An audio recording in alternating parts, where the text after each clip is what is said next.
Bonsoir à toutes et à tous. Bienvenue sur El Marhalibiya pour ce nouveau numéro de Microscope. Merci pour votre fidélité. Deux actualités. Nous allons revenir notamment sur la sortie du président de l'Assemblée populaire nationale, donc Brahim Bourali, qui a réaffirmé notamment samedi que l'Algérie ne cédera jamais aux pressions extérieures, en particulier celles orchestrées par l'extrême droite française.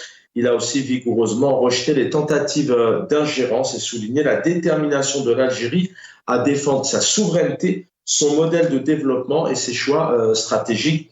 Il est revenu bien évidemment, notamment mercredi, lors d'un entretien diffusé chez nos confrères d'El Cholouk pour ce qui est des relations françaises, algéro-françaises. Il est temps de remettre sur la table un dossier dont parle énormément le pouvoir algérien maintenant depuis plusieurs années, ce projet de loi criminalisant la colonisation française, notamment après s'être exprimé sur la résolution du Parlement européen.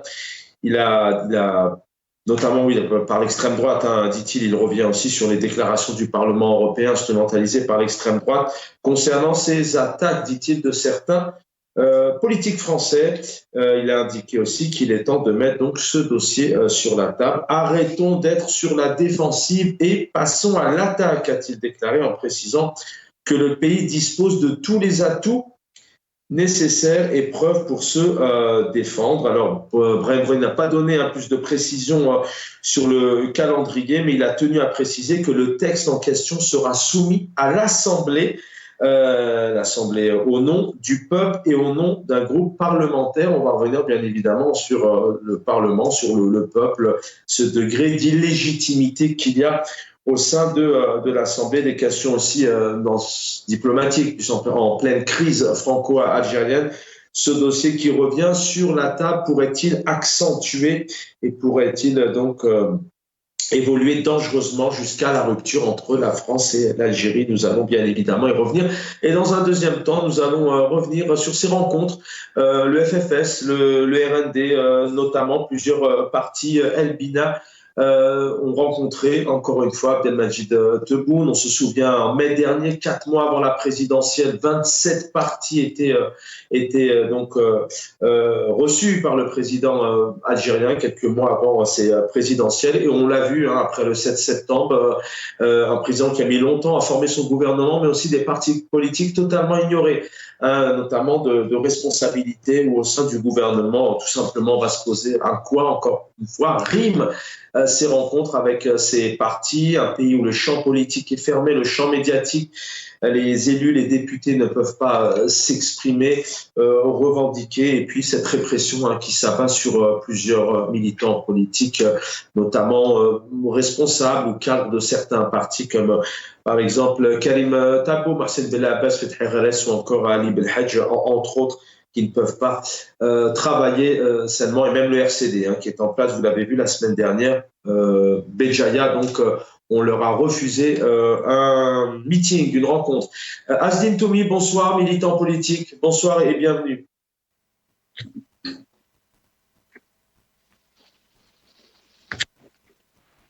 Bonsoir Chaban, bonsoir à tes invités, bonsoir à tous les téléspectateurs. Merci pour votre invitation. Merci, vous êtes en direct d'Algérie. Avec nous, le plaisir de retrouver aussi Azoua Chemelouk. Bonsoir Azoua, bienvenue, militant politique, vous êtes en France. Bonsoir Chaban, bonsoir aux téléspectateurs qui nous regardent actuellement, bonsoir à toute l'équipe technique, à vos invités, et merci pour l'invitation. Merci à tous les deux. Asdine Toumi, je vais commencer par vous, avant d'entrer sur ce projet de loi, sur ce dossier criminalisant la colonisation, mais on a ici un patron d'une assemblée qui répond à des partis politiques français, notamment ça n'engage que. Pourquoi ces réponses? Est-ce qu'il, selon vous, il est dans son rôle, alors qu'on sait combien les Algériens attendent des questions qui les concernent, des lois qui les concernent, le milieu d'éducation, le pouvoir d'achat, l'économie? Est-ce que derrière ça, il n'y a pas peut-être une manière, encore une fois, de se préoccuper des dossiers qui ne sont pas plus importants que ça aux Algériens, aux Algériennes? Pourquoi cette réponse venue de l'APN, Asdine Toumi? Ça ne m'étonne pas, d'autant plus qu'à plusieurs reprises, sur beaucoup de questions, notamment qui relèvent de la diplomatie, sont confiées, des réponses sont confiées parfois au Parlement, parfois au Sénat, parfois Majlet el-Jaish, et parfois à une presse, à une certaine presse, notamment certains journaux. Donc souvenons-nous, quand il s'agit de l'Émirat, la crise qui a secoué les relations algéro-émiraties, on a vu que certains journaux ont été chargés de répondre à ce pays-là.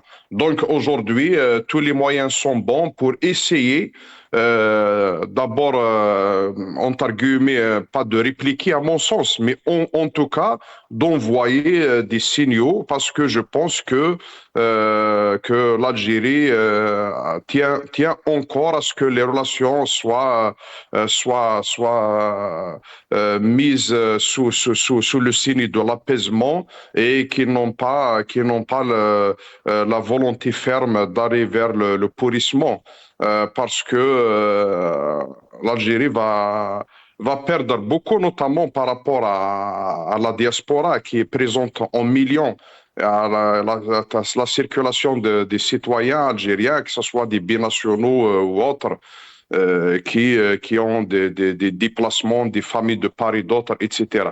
Donc, je pense que nous sommes toujours au stade d'envoyer pas des menaces entre guillemets, mais en tout cas des signaux que l'Algérie va utiliser certaines cartes, etc. Sinon, pourquoi attendre? Pourquoi, quand des mots durs ont été utilisés par le chef de l'État français, pourquoi il n'y a pas eu de réaction, d'action plutôt? Il y a eu des réactions comme ça dans la presse, etc., sur ces pseudo-partis qui ne représentent qu'eux-mêmes, etc. Mais il n'y a pas eu de l'État algérien, il n'y a pas eu de réponse digne Comment vous l'expliquez, de ça. Azdine Toumi, c'est intéressant ce que vous dites. Emmanuel Macron parle d'un déshonneur.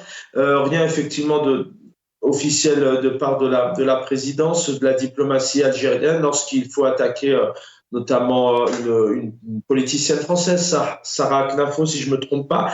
Et là, c'est vrai que c'est une armada de presse. Le patron Brahim Bourali de la PN qui revient sur les propos de Marine Le Pen, qui n'engage qu'elle d'ailleurs. Hein. Elle milite pour son camp et ses convictions. Comment vous expliquez effectivement que d'un côté, on a président algérien, une diplomatie qui est bouche cousue, et de l'autre, on a ces partis politiques, ou même d'ailleurs le Parlement qui sort? Parce que chez nous, ils veulent faire croire aux gens que la crise, elle concerne l'Algérie et le peuple algérien qui se fait attaquer par l'extrême droite en France, qui est d'abord par l'extrême droite tout court, et puis par le lobbying qu'elle exerce, par les pressions qu'elle exerce sur l'État français pour s'attaquer à l'Algérie. Or que la vraie crise, c'est un bras de fer entre le régime algérien et la France. Et on sait très bien que depuis des décennies, qu'il y a une sorte de deal qui est d'abord le soutien de la France au régime algérien, et puis moyennant des privilèges aux responsables algériens, aux membres de leur famille, etc., et contre les intérêts de la France en Algérie. Donc on sait très bien que ce deal a basculé l'été passé, parce que la question de la mémoire a toujours existé, mais ça n'a jamais dépassé un cadre diplomatique. Donc la crise n'a jamais dépassé de certains cadres, et le pourrissement n'a jamais atteint ces niveaux-là. Donc c'est le basculement, c'est à partir du changement de la position de la France par rapport au Sahara occidental. On sait très bien que ça, c'est un message clair de la France au régime algérien qu'il n'a plus son soutien. Parce que se retourner sur une question centrale, fondamentale dans la diplomatie algérienne, ça veut dire que la France a tout simplement lâché le régime. Donc voilà, après ça a engagé le régime dans une sorte de réflexion, de précipitation, d'énervement, de malaise. Et il cherche des solutions, et on voit qu'il a peu de levier, malheureusement. même si on voit les responsables parler d'utiliser les cartes, de contre-attaquer et d'attaquer, donc on ne voit pas quelles sont les cartes, qu'ils les utilisent parce que la souveraineté du pays, elle passe par là, elle passe par l'indépendance totale du pays sur le plan économique, sur le plan alimentation, sur le plan, voilà, on va voir l'Algérie et ses capacités à gagner cette souveraineté sur ces plans-là. Quand il parle de nouveaux partenaires sur le plan, voilà. Donc moi, je ne vois pas comment vous laissez des partenaires qui sont à moins de 1000 kilomètres pour faire du business avec eux et aller faire du business à 5000 à 10 000 kilomètres. C'est insensé. Et puis, on va y revenir dans quelques instants. Restez avec nous, Azdin Toumi. Azoua Chemloch est avec nous. Azoua Chemloch, bonsoir. Pour ouvrir cet échange, même question, le patron du président de la PN, voilà, qui fait une sortie, il dit clairement, nous sommes maîtres chez nous, des réponses faites notamment à l'extrême droite française. L'extrême droite a une certaine importance en France, mais elle ne représente pas tous les Algériens et les Algériennes au pays. Est-ce que réellement elle a une menace pour l'Algérie? J'en suis pas certain. Comment vous analysez d'abord cette sortie et puis revenir sur cet élément lorsqu'Emmanuel Macron aussi annonce des choses importantes? On a peut-être une présidence ou une diplomatie, peut-être même M. Bourali qui est resté assez silencieux, alors qu'à l'inverse, là, il y a des sorties de la sorte. Azoua ou Hachemlo? Oui, Chaben, vous m'entendez? Très très bien, on vous entend très bien. Très bien. Donc, si vous voulez, ça, c'est pas inédit, si vous voulez, de voir des sorties comme ça de la part du pouvoir algérien ou de ces institutions, si on peut les appeler comme ça. Si on prend cet exemple de la loi incriminant la colonisation, depuis 2005, ça dure et il y a eu tellement plusieurs tentatives de la faire passer au Parlement, mais ça n'est pas passé parce qu'il y a eu des tensions, il y a eu aussi des conflits d'intérêts au sein du régime algérien.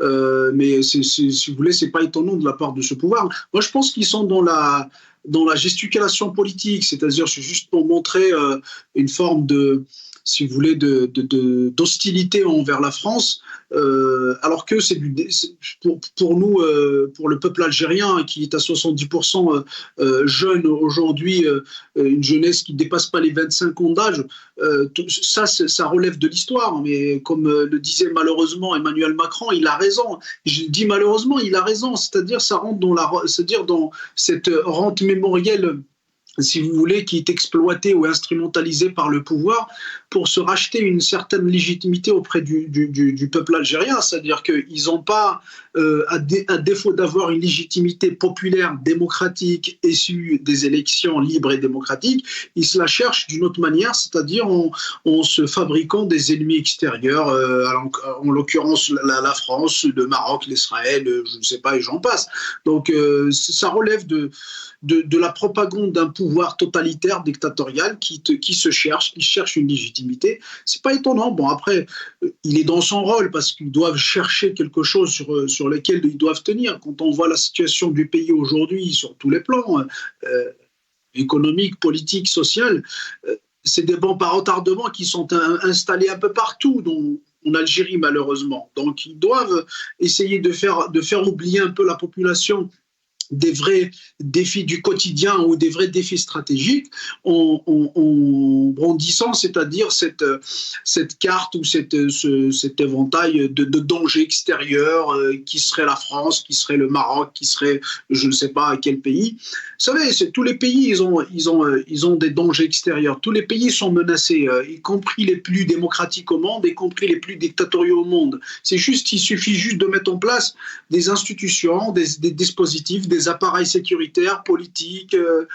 pour que le pays puisse, c'est-à-dire dans son entièreté, puisse se défendre et puisse, c'est-à-dire faire face aux dangers extérieurs. Tous les pays sont menacés. Il n'y a que des pays totalitaires tels que le nôtre qui brandissent, c'est-à-dire ce type de menaces, ce type de discours. Et puis, quand on revient à la France, si vous voulez, c'est un fonds de commerce, c'est-à-dire la haine, le sentiment anti-français, la haine contre la France, c'est un fonds de commerce entre les mains du pouvoir, comme l'est la cause palestinienne malheureusement, comme la question du Sahara occidental. C'est justement de l'instrumentalisation et c'est un fonds de commerce entre les mains du pouvoir. Vous savez, parce que il y a dans la société algérienne, il y a une frange de la société, une frange politique qu'on appelle communément l'arabo-islamisme, qui existe, c'est-à-dire c'est une frange politique dans notre scène politique ou dans le spectre politique algérien.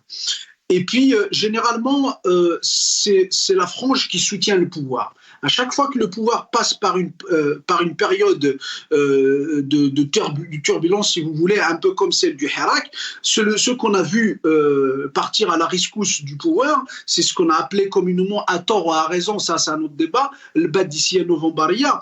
Donc, si vous voulez, le fond du commerce de cette frange-là, c'est la haine contre la France, contre l'Occident, alors que nous, on appelle à construire des passerelles d'égal à égal entre les nations, parce qu'aujourd'hui, l'Algérie, elle est dans un milieu naturel qui est la Méditerranée, c'est-à-dire que ça, on ne peut pas l'enlever, c'est que l'Algérie, elle est dans son milieu naturel, c'est qu'on peut se reconnaître, on peut être ami de l'Orient, on peut être ami de l'Occident, donc si vous voulez, aujourd'hui, nous, on appelle à construire des passerelles d'égal à égal, de respect mutuel, alors que... On a l'impression que la diplomatie algérienne, de par notamment ses méthodes, parfois ce sont des responsables de chambres comme le Parlement au sein du Sénat, parfois ce sont les presses, vous parlez de passerelle, cette passerelle elle est importante, cette relation avec la France elle reste tout de même importante, comme avec d'autres pays qui aujourd'hui ont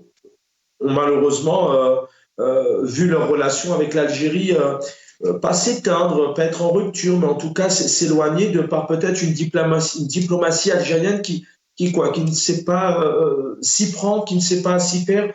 Il y aurait peut-être d'autres méthodes, d'autres moyens à mettre en place pour essayer d'apaiser les relations, et notamment avec la France, qui est un pays important. Vous savez, Chaban, dans la diplomatie, vous avez des solutions politiques. Ça s'appelle d'ailleurs la diplomatie.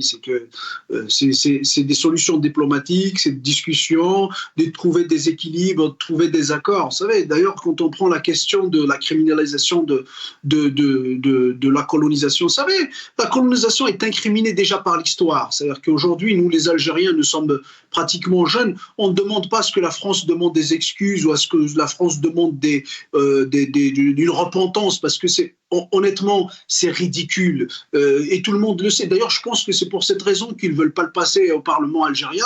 C'est parce que, si vous voulez, cette loi, elle est tellement ridicule de demander à un pays une repentance, alors qu'on aurait pu réussir notre indépendance, et ça serait, si on avait réussi notre indépendance, ça serait la meilleure réponse à la France coloniale. Mais aujourd'hui, vous savez, c'est que d'ailleurs, je ne sais même pas, est-ce que c'est faisable sur le plan, c'est-à-dire du droit international, est-ce que c'est faisable? Parce qu'il y a une contradiction, un conflit avec les accords d'Évian. Donc tout ça devrait être étudié. Est-ce que c'est faisable? Parce que les accords d'Évian, qu'est-ce qu'ils prévoient? C'est-à-dire qu'un vivre ensemble entre les Algériens d'origine musulmane et comme on appelle les pieds noirs. Alors que si on élabore cette loi, si on la fait passer au Parlement, ça va venir en contradiction aux accords d'Évian. Donc je pense que c'est pas faisable en termes de droit international. C'est pour ça que je disais que c'est du ridicule, c'est de la gesticulation politique, ça va pas aboutir, mais c'est juste pour voilà, une forme de consommation interne pour un peu assouvir l'appétit de certaines franges de la société. On en parle maintenant de ce projet de loi donc de criminalisation de la colonisation française. Du colonialisme français. On va écouter Brahim Bourali dans un instant justement, qui revient sur ce projet de loi. Asdine Toumi est avec nous en direct d'Alger. Asdine Toumi, on a ici le président donc du Parlement qui évoque ce projet de loi, le texte, dit-il, en question sera soumis à l'Assemblée. je cite, au nom du peuple et non au nom d'un groupe parlementaire, donc au nom du peuple. Ça relève aussi de cette question de légitimité du Parlement. D'abord, comment vous... C'est un dossier, je pense, dont vous connaissez, hein, c'est un dossier qui est sur la table maintenant depuis plusieurs années, mais qui revient maintenant. Puis d'un point de vue diplomatique, est-ce que c'est vraiment le meilleur moment, la meilleure solution pour essayer de retrouver un certain nombre d'apaisement avec la France? D'abord, pourquoi ce projet a été mis au terroir en 2005 ou 2006? Pourquoi il n'a pas Oui. été adopté à l'époque? Donc, parce qu'il y avait des gens au sein du pouvoir qui avaient peur pour leurs intérêts en France. Il faut dire les choses telles qu'elles sont. Il y avait même un député qui est proche du pouvoir qui avait dit que le projet a été saboté par des responsables qui avaient des intérêts, beaucoup d'intérêts en France. Donc aujourd'hui, déterrer ce projet encore une autre fois. Et puis voilà. Et puis pourquoi faire des annonces? Donc on annonce comme ça qu'on va faire ça, on va faire ceci. Voilà, on n'est pas dans l'action. On est dans le discours, dans la parole, voilà, dans des réactions, mais on n'est pas dans l'action. Moi, je pense que la situation, on veut pas perdre de crédibilité, il faut agir. Donc, si le pouvoir il veut encore garder sa crédibilité envers les gens qui croient en lui, hein, parce que disons qu'aujourd'hui, c'est pas tout le peuple algérien qui croit en ce pouvoir et qui croit à cette bataille entre le régime, parce que le régime il a toujours des intérêts en France. Donc, Alors, jusqu'à où il pourra aller dans son bras de fer et quels sont les résultats attendus. Si il dit maintenant le clairement, régime il croit que la France il fait de la pression sur la France pour qu'elle change encore une fois de position vis-à-vis du Sahara occidental.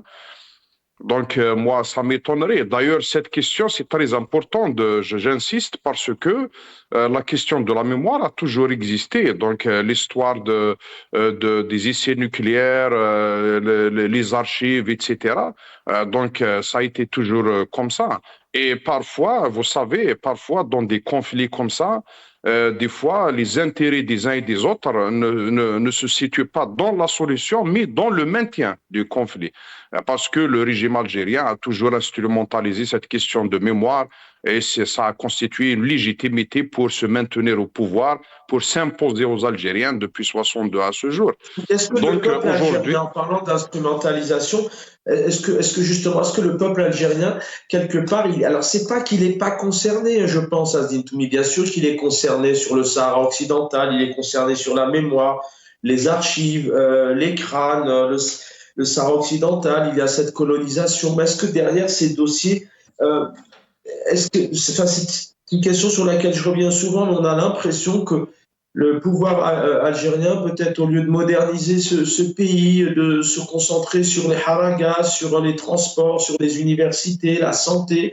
On sait combien les dossiers sont nombreux et importants. Les jeunes quittent le pays, ne peuvent plus. Les parents ont du mal à subvenir à leurs besoins, mais on a un pouvoir algérien, voilà, qui au sein du Parlement dit clairement, enfin, un pouvoir, oui, le Bourali fait partie du pouvoir. Arrêtons d'être sur la défensive et passons à l'attaque. Et puis il dit clairement, je le rappelle, c'est un élément important dans une claque présidentielle qu'a pris le président algérien. Il dit clairement, c'est un texte donc qui sera soumis à l'Assemblée au nom du peuple. Il dit clairement au nom du peuple, alors qu'il y a un degré d'illégitimité. Cette question d'instrumentalisation, c'est de conditionner le peuple algérien derrière tous ces dossiers historiques qui sont importants, mais qui ne sont peut-être pas une priorité aujourd'hui. Bon, une priorité ou pas, mais en tout cas, la question diplomatique, elle est très importante dans la construction d'un État fort. Il faut avoir une diplomatie forte qui s'impose à l'international, sur le plan régional ou mondial. Mais en même temps, il ne faut pas que ça fasse de l'ombre aux vraies questions qui taraudent le citoyen algérien aujourd'hui. Quand vous parlez le peuple algérien, est-ce qu'il est concerné ou pas? Mais il est concerné, certainement. Mais il est plus concerné par des questions de son quotidien. Et ces dernières semaines, on a vu des mouvements, on a vu des grèves dans les lycées, dans les collèges. On a vu dans la grève des étudiants en médecine. On a vu hier, et ces 2 derniers jours, on a vu la grève des résidents à l'hôpital Mustapha, notamment à Oran aussi, etc. Ça, c'est des événements très importants qui doivent être débattus. Et on a vu que le pouvoir a essayé de diaboliser les mouvements. Il dit que c'est de la manipulation, c'est des puissances étrangères qui sont derrière, etc. Donc au même moment, le pouvoir, il prend le discours de construire un État fort qui s'impose sur le plan international, une diplomatie forte et un front intérieur solide. En même temps, il est en train de fragiliser le pays sur le plan international et sur le plan international et intérieur, notamment intérieur, en empêchant les gens de parler, en empêchant en imposant un débat à sens unique, en interdisant aux gens de s'exprimer librement, ni de se manifester, etc. On a vu même dans certaines écoles, etc., où les enseignants, des cadres, etc., qui parlent aux enfants de manipulation, de faire attention, etc. Aujourd'hui, si quelqu'un il demande ses droits en Algérie, il devient de fait pour le pouvoir un agent de ne sais quel service de sécurité, à la solde de quel pays, et dans la manipulation, etc. Donc, et ça, c'est pas comme ça qu'on peut construire un pays fort qui peut faire face, avec lequel mais est-ce qu'il faut avoir ce statut-là pour pouvoir s'imposer justement dans ce genre de relations. Donc aujourd'hui, voilà, et sur la diplomatie, il y a beaucoup de changements rapides dans la géopolitique.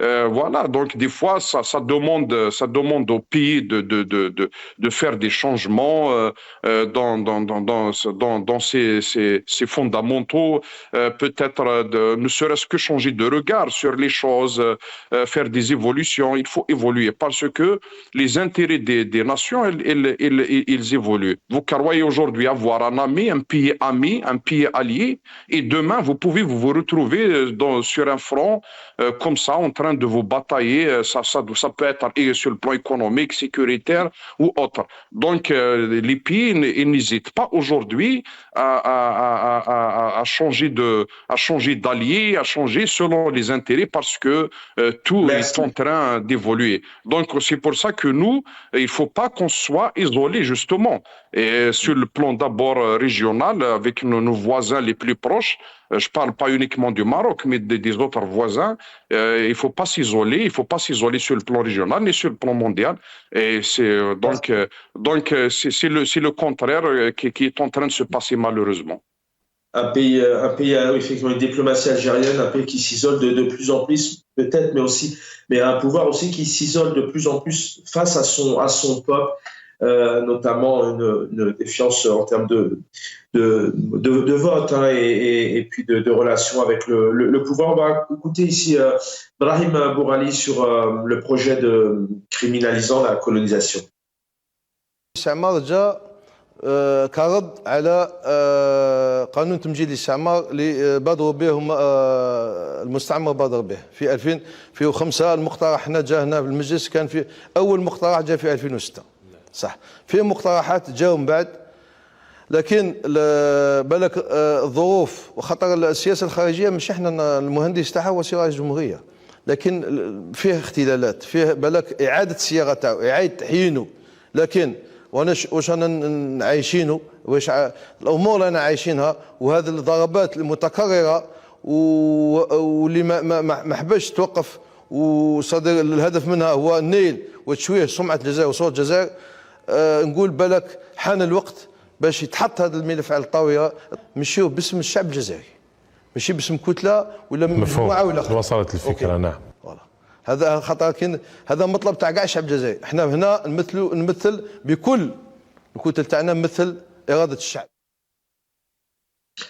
Azouaou Hachem, je reviens avec vous sur ce deuxième point d'actualité. Je voudrais juste derrière qu'on évoque bien évidemment cette question du dialogue national. Quel intérêt réellement pour ces partis qui sont reçus depuis plusieurs années par le président algérien, mais derrière ce projet de loi qui revient, donc un texte qui sera donc soumis à l'Assemblée au nom du peuple. C'est important, les Algériens ne votent plus. Où est le peuple dans tout ça? Est-ce que c'est vraiment la meilleure solution aujourd'hui pour répondre et ne pas créer plutôt un apaisement avec un pays tout de même important comme les autres pays, mais avec la France, les relations pour les deux pays, dans les deux sens d'ailleurs, sont importantes. Azouaou Chemlo. Oui, Chaban, j'aimerais juste, avant de répondre à votre question, c'est-à-dire de souligner quelque chose qui est très important dans l'intervention de M. Bourali, c'est quand il a parlé de la France, il a dit le colonisateur, c'est-à-dire c'est comme s'il est l'actuel colonisateur, il aurait pu dire la France coloniale, mais il a parlé du colonisateur, c'est juste, ça démontre une chose, c'est que, si vous voulez, l'idéologie sur laquelle repose ce pouvoir du sentiment anti-français, c'est vrai que la France a fait des ravages, a fait des crimes contre l'humanité, mais ça c'est l'histoire qui la condamne, mais nous on est si vous voulez, dans cette logique de passerelle, on est dans cette logique, on est des jeunes, donc on veut de passerelle et de relations d'égal à égal et d'intérêts gagnant-gagnant entre la France et l'Algérie. Après, par rapport à votre question, vous savez, allô? Oui, on vous entend très bien. Oui, donc je disais, c'est que de toute façon, ce projet de loi, je ne sais pas s'il va passer parce que la conjoncture actuellement, il est un peu spécial. Ce n'est pas comme les conjonctures un peu précédentes où on avait soulevé, c'est-à-dire ce projet de loi, parce que ça dure depuis 2005. Il y a eu 2 ou 3 tentatives de le faire passer, mais on a échoué de la voter, cette loi. Je ne sais pas cette fois-ci si on va pouvoir la voter, mais en tout... Allô? On vous entend très bien, Azouaou Hachem, oui, très très bien. Oui, parce que j'ai un problème technique, je suppose. Donc je pense pas si elle va passer, mais en tout cas, si on prend la loi en elle-même, je disais tout à l'heure, c'était de la gesticulation politique parce que ça ne va pas aboutir dans le sens, même si cette loi est votée, ça ne va pas aboutir dans la vraie vie, dans le concret. Parce que d'abord, sur le plan droit international, je ne sais pas s'il y a une compatibilité avec le droit international. Vous savez, dans les constitutions, y compris la constitution algérienne, les traités internationaux qui ont été signés par l'Algérie, les accords d'Évian y compris, ils priment sur les lois intérieures. Ça veut dire quoi? C'est quand on parle des accords d'Évian, c'est-à-dire qu'il y a un vivre ensemble entre les Algériens, je le disais tout à l'heure, et les Algériens et les Européens, enfin ce qu'on appelait les pieds noirs.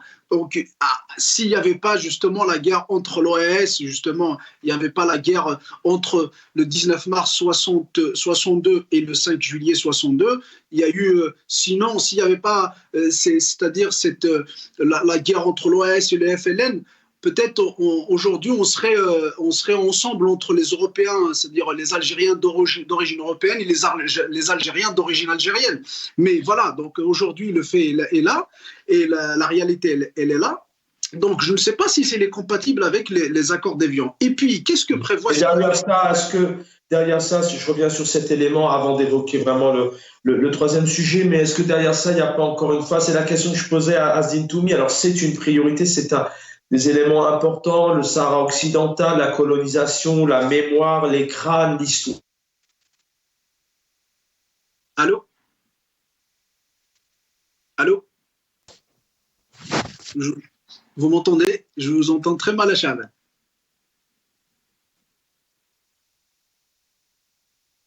Allô? Azouaou Hachem, vous m'entendez? Oui, Chaban, je vous entends.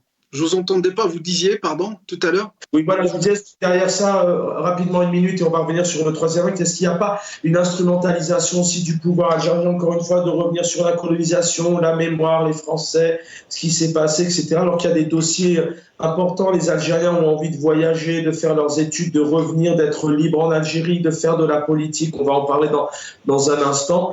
Est-ce que ça n'arrange pas un peu le pouvoir aussi de prendre ces sujets un peu chauds et puis de faire diversion? Oui, de diversion, oui, c'est sûr. C'est-à-dire que pour un peu désorienter l'opinion publique. Mais je disais tout à l'heure, je ne sais pas, je ne pense pas que ça va aboutir, mais parce qu'en fait, le projet de loi en lui-même, c'est ridicule. Pourquoi? Qu'est-ce qu'elle prévoit réellement? Elle prévoit de poursuivre les responsables des crimes qui ont été commis contre le peuple algérien. Oui, je veux bien, mais comment? Est-ce qu'on a la possibilité? Est-ce qu'on a le pouvoir de le faire? Donc, au fait, ce qu'il prévoit concrètement, c'est de ramener les généraux ou les capitaines ou les colonels français qui ont commis des exactions contre le peuple algérien et de les juger où?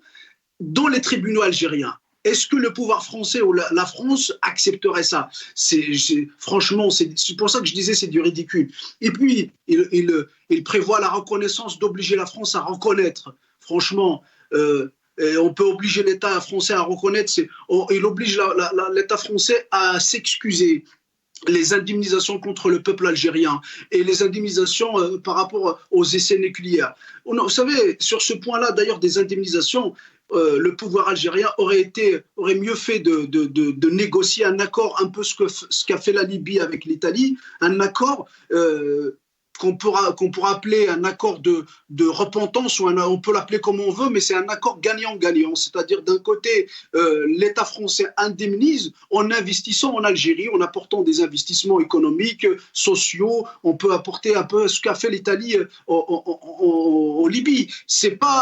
On n'a pas indemnisé directement avec un chèque les biens, mais en apportant des investissements. L'Algérie aurait mieux fait de négocier sur ce point-là que d'aller dans le sens idéologique, de pourrissement idéologique entre les deux pays. Donc, je disais tout à l'heure, et je finis là-dessus, je disais, c'est que ça ne va pas aboutir parce que, vous savez, c'est que, disait tout à l'heure, Samir Asdin Toumi, disait, parce qu'il y a des intérêts des plus influents dans le pouvoir algérien. Effectivement, vous avez pour les raisons pour lesquelles ça n'a pas abouti, il y a ces raisons-là que j'ai évoquées, il y a effectivement un clan au sein du pouvoir algérien qui a des intérêts avec la France, économique notamment.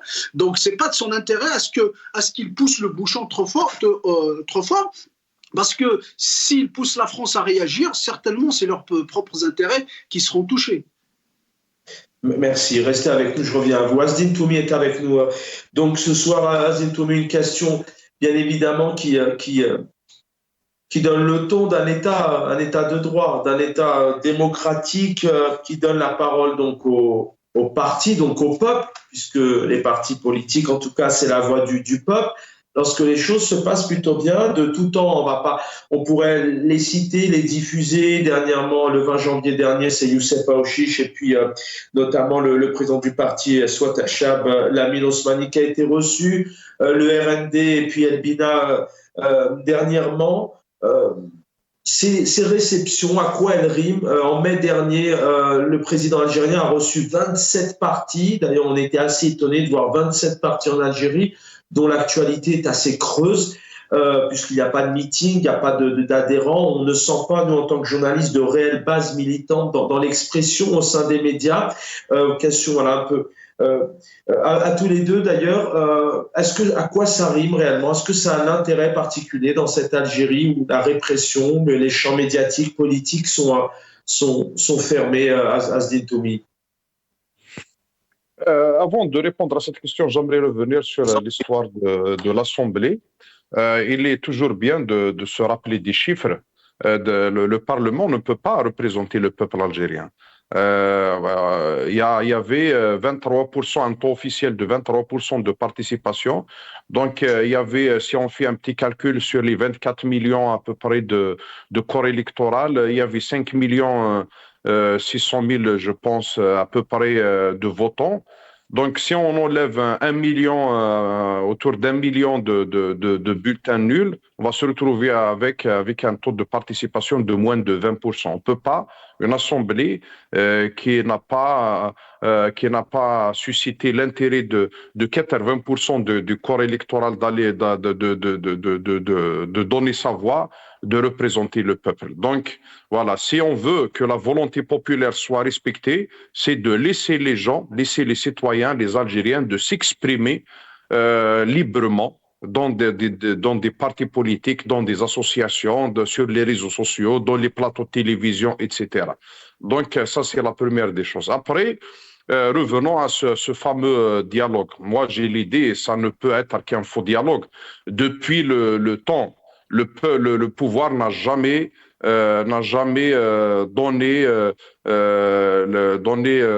apporté la preuve, une quelconque preuve qu'il a dans ses gènes, qu'il porte dans ses gènes cette culture de dialogue. Il a toujours privilégié la répression et la violence envers tout groupe ou d'une partie du peuple qui se soulève pour demander ses droits. Donc aujourd'hui, ce dialogue, c'est une couverture, d'abord pour trouver pour dessiner la nouvelle carte politique, les nouveaux schémas politiques pour le maintien du régime. Donc, sous une forme ou une autre, peut-être un autre mandat, je ne sais pas, pour le chef de l'État, peut-être trouver quelqu'un d'autre, mais en tout cas, sont en train de créer une nouvelle carte politique à travers tous ces partis politiques. D'abord, il y a ceux qui sont des alliés traditionnels du pouvoir, comme le FLN, le RND, etc. D'autres qui ont été recyclés. Azim Toumi, effectivement, le pouvoir est certainement dans son rôle. Abdelmadjid Tebboune a mis toutes les cartes de son côté pour passer. Alors, il a réussi à passer avec une catastrophe et un boycott national. Il a battu des records en comparant au scrutin précédent. Il y a déjà eu énormément de boycotts, mais ces partis qui vont à la rencontre d'un président qui continuent à le rencontrer alors que les choses ne bougent pas. Ils ont été ignorés lors du gouvernement. On pourrait imaginer, je ne sais pas moi, le FFS ou soit Echab, Elbina dire à un moment donné, mais ces rencontres ne servent à rien. Un président qui est antidémocratique, on a l'impression que ce sont des comédiens comment vous expliquez le comportement et le rôle de ces partis, en tout cas de ces représentants, ces responsables de ces partis-là qui vont constamment rencontrer un chef d'État qui les ignore totalement. Non, c'est ce genre de dialogue, il va être autour de partage de sièges, de postes de responsabilité. Donc, c'est sur cette base que ces partis-là ont été mobilisés pour les élections, pour la mascarade du 7 septembre. Donc, automatiquement, ces partis-là, ils attendent du retour de la part du pouvoir. Donc, ils vont récolter les dividendes dans les prochaines élections législatives, locales, peut-être à quelques postes dans les prochains gouvernements, sur des postes diplomatiques, je ne sais pas. Mais en tout cas, c'est des partis politiques qui sont utilisés comme une façade pour l'opinion, notamment internationale, pour faire croire aux gens qu'il y a des partis politiques qui activent, qui ont des réflexions, qui se réunissent, qui rencontrent le chef de l'État. Or on sait très bien qu'en Algérie aujourd'hui, l'opposition a été mise à mal. Donc il y a des poursuites, il y a des emprisonnements, il y a des intimidations de tout genre, donc des violences, des chantages sociaux sur des militants, des chefs de partis, etc. Des partis politiques qui ont été contraints d'arrêter, qui ont vu leur agrément retiré, etc. Donc, nous sommes dans ça. Après, il y a des partis comme le FFS qui a été recruté sur le tas. Il était déjà prédisposé à se rapprocher du pouvoir depuis qu'il a pris, en quelque sorte, qu'il a tourné le dos à Hirak. Donc, c'est un message au pouvoir de sa prédisposition à rejoindre le Sérail. Donc, ça a été officiellement fait autour des élections du 7 septembre. Donc, nous sommes il y a ces partis-là et ils ont perdu leur ancrage et ils l'ont perdu au sein de la population. Donc, ils sont aussi des partis qui sont récupérés par le pouvoir. C'est des appareils qui sont complètement au service du régime. Merci Azim Toumi. Azoua Bouachemlouk est avec nous. Avoir votre avis, même si on l'évoque assez souvent, je le disais, c'est un élément phare dans une démocratie, vraiment donner la voix au peuple de l'expression, de militer, de proposer des changements. Ces rencontres, est-ce que réellement elles ont un intérêt, à quoi elles servent des rencontres du président algérien avec des responsables de certains partis.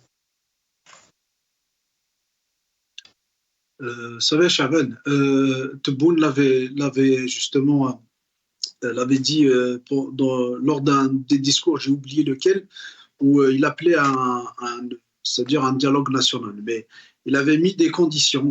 Moi, je me rappelle, il avait dit que ce sera pas un dialogue direct où il inviterait des partis politiques ou toutes les sensibilités et même des personnalités politiques, mais ce sera un dialogue, si vous voulez, au fur et à mesure, un dialogue institutionnel, un dialogue, voilà. Donc, et je pense qu'il a commencé à le faire dans le sens où il invite les partis politiques à la présidence, mais il l'a déjà fait auparavant, hein. C'est-à-dire que je disais, Tebboune, il est sur le trace de Bouteflika, dans le sens où il fait croire aux Algériens qu'il y a un dialogue national, alors qu'en réalité, on sait très bien, c'est que, vous savez, à la sortie moi, j'ai remarqué une chose, c'est que tous les partis politiques qui rencontrent Tebboune, à la sortie, donc, ils font des déclarations c'est-à-dire tout ce qu'ils ont ça veut dire sur les questions qu'ils ont entretenues avec le président de la République. Et généralement, c'est tous les mêmes éléments de langage qu'ils sortent. Et on dirait que c'est des porte-paroles du pouvoir algérien. Je vous invite à faire cette observation. Vous allez voir qu'ils sortent avec les mêmes éléments de langage. On dirait que c'est des porte-paroles du pouvoir algérien. Dans un pays où il y a un véritable exercice démocratique et politique, on voit pas ça, on va pas voir ça. Il est jamais critiqué, ce président. Il a pris une claque aux élections. Enfin, c'est avec tout le respect que je lui dois en tant qu'homme, on parle de personnalité politique. Il est très mal élu, le président algérien. Il y a eu un boycott général, moins de 10%, et personne derrière ne lui parle d'illégitimité. Personne ne crie au scandale. Enfin, vraiment, même ces partis politiques-là qui ne disent rien. Limite, ce sont des pions, encore une fois. Si on était dans une démocratie, dans un véritable exercice politique, démocratique, on aurait dit qu'on aurait crié au scandale. Mais vous savez, en Algérie, c'est une dictature, il faut le dire. C'est une dictature hybride où il y a un mélange, où c'est un partage de pouvoir entre civils et militaires. Donc c'est une dictature, si vous voulez, donc on ne peut pas parler de l'illégitimité du président. Au contraire, ça peut vous ramener en prison, ce genre de déclaration. Donc même aujourd'hui, vous savez, même les partis qui sont connus pour leur soutien au pouvoir algérien, ils n'osent pas aujourd'hui faire des actions de soutien à Tebboune ou au pouvoir par peur de représailles, parce que s'ils font une opération de soutien voilà, qui serait peut-être mal vue par Tebboune, donc ils seront recadrés par Tebboune. On a vu l'action du cadre qui a été la prosternation devant le cadre, donc si vous voulez, donc même les partis politiques du pouvoir aujourd'hui, ils n'osent pas parce qu'on est dans une dictature. Donc on parlait de l'exercice politique. Donc si on était dans une démocratie, on aurait crié au scandale. Mais dans un pays tel que le nôtre, où il n'y a pas d'exercice politique, où il y a justement, d'ailleurs, je pense qu'il faut qu'on arrête avec si vous voulez, la définition générale de l'exercice politique en Algérie, parce que l'Algérie ne répond pas actuelle et ne répond pas, c'est-à-dire aux normes démocratiques, aux normes politiques. Peut-être on aurait parlé de résistance politique, oui, mais d'exercice politique, si on était dans une démocratie, oui, mais dans une dictature telle que le nôtre, parler de la politique serait quand même exagéré. Merci Azwaoui Chamou d'avoir été avec nous. Merci infiniment. Je retiendrai une dictature hybride ce soir, selon votre définition. Merci Azdine Toumi d'avoir été avec nous. Azwaoui Chamou, l'équipe en régie. Merci infiniment. Prenez soin de vous. J'aurai le plaisir de vous retrouver demain, je l'espère, pour la Rétro Info. C'est 19h30.